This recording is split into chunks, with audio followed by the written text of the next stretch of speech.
চলে যাবো, খুব গরম, গরমে আসলে মানুষ খুব কষ্ট মাঝে আসেন, তো সহ্য করার মতো না, তাপমাত্রা অতিরিক্ত 36-38 ওলা।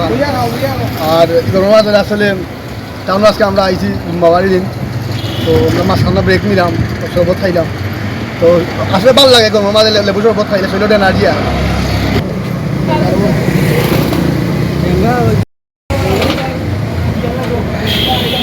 খুব গরম পাই, গরমে গাড়ি চালাই যান না।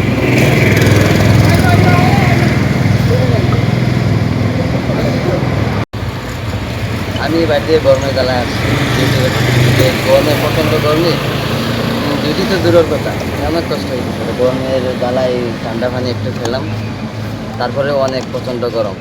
কালকের থেকে মোটামুটি কম আছে একটু, তারপরেও গরমের প্রচণ্ড তাপের মাত্রায় এই রাস্তার পাশে লোকজন নেই, শুধু বসে বসে আছি।